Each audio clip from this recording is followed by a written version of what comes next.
palavra do Senhor, ela se encontra em Filipenses capítulo 4, versículos 6 ao 7, que ela vem nos dizer assim: não estejais inquietos por coisa alguma.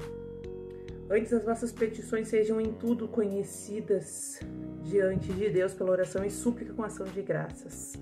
E a paz de Deus, que excede todo o entendimento, guardará os vossos corações e os vossos sentimentos em Cristo Jesus.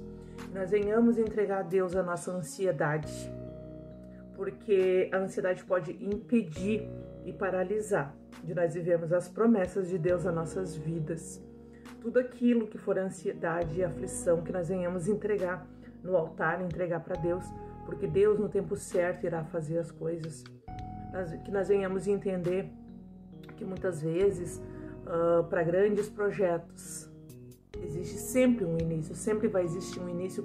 Um grande projeto, ele não começa grande, ele sempre vai começar pequenininho. E cada passo vai sendo exigido algo mais.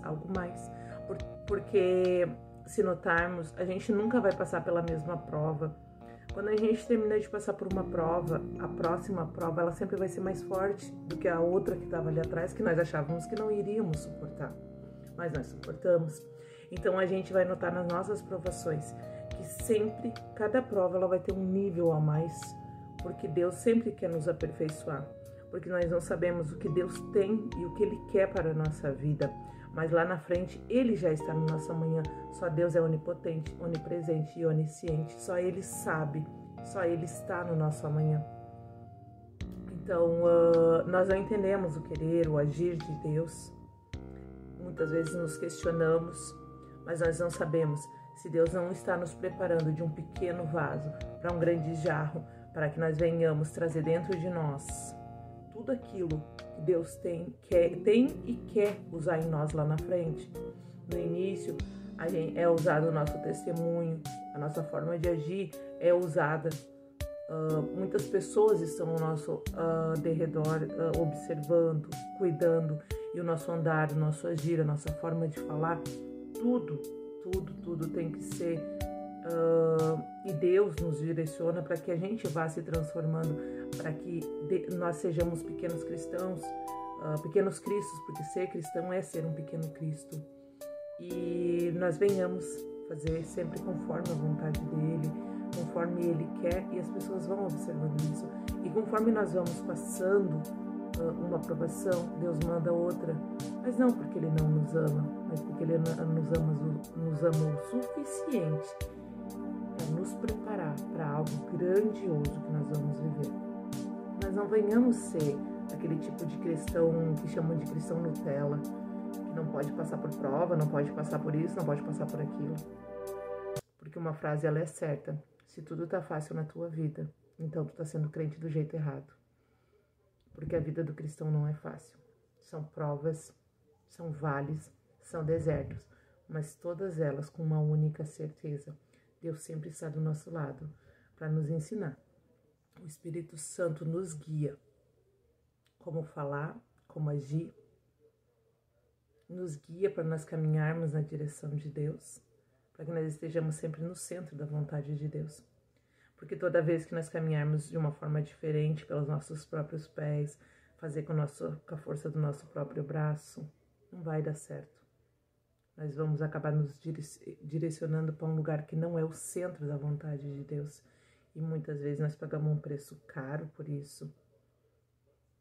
E eu posso dizer por experiência própria, em julho do ano passado, Deus usou um profeta para dizer que Deus iria me afastar de forma definitiva do trabalho secular, para viver para a obra dele e na obra dele. E eu, na minha insignificância, acreditei que se eu dissesse que eu não aceitava aquela profecia, não se cumpriria. E eu não recebi a profecia.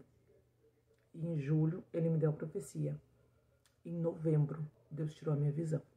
Eu fui afastada e em momento nenhum, em outubro eu tinha acabado de sair da igreja, de me desviar de dentro da igreja, mas continuei minhas rotinas sempre. Eu saí da igreja, nunca me afastei de Deus. E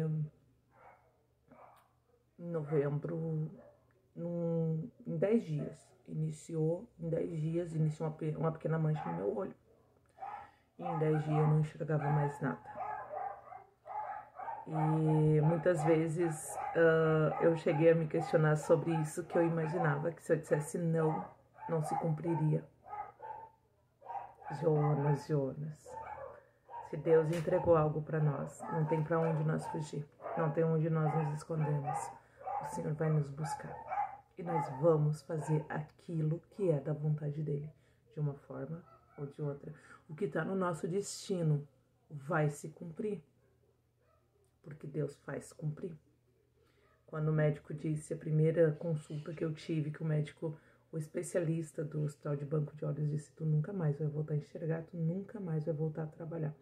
Em momento nenhum eu me irei, ou a única coisa que veio imediatamente na minha mente foi as palavras do profeta, dizendo, você nunca mais vai trabalhar, vai viver para a obra de Deus. E assim se cumpriu o querer de Deus.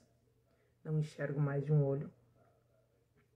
E cada dia mais eu tenho aprendido sobre Deus, estudo a sua palavra. E há muito tempo Deus me cobrava. Porque a internet ela é usada muito para pornografia, para depravação, para traição, para tanta coisa ruim. Mas é o jeito de muitas pessoas que nunca viram falar de Deus receber uma palavra. Quantas pessoas, às vezes, no auge da sua loucura da droga, começa a sentir um vazio dentro de si. E para e diz, eu preciso ouvir a Deus. E entra aonde? No YouTube. Entra em rede social e diz, Senhor, fala comigo. Porque eu também vim deste mundo. Deus me tirou do monturo. E eu sei quantas vezes eu passei por momentos onde eu estava num auge. Eu sentava e começava a chorar. Do nada vinha um vazio. E a primeira coisa que eu fazia era entrar dentro do YouTube e escrever uma palavra para mim. E Deus faz com que chegue ao ouvido de cada um aquilo que ele precisa ouvir. Porque sempre que eu precisei, Deus sempre deu um jeito de falar comigo. Então que nós vamos entender que tudo é no tempo de Deus. Que a nossa ansiedade tem que ser entregue a Ele. Porque Deus não opera na ansiedade.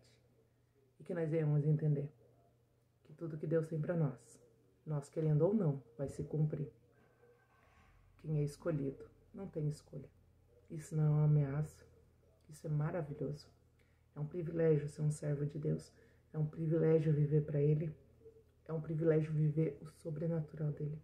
Quando nós nos posicionamos e dizemos, usa-me, Senhor, conforme a Tua vontade, conforme o Teu querer sobre a face dessa terra, que eu venha ser boca de Deus sobre a face dessa terra.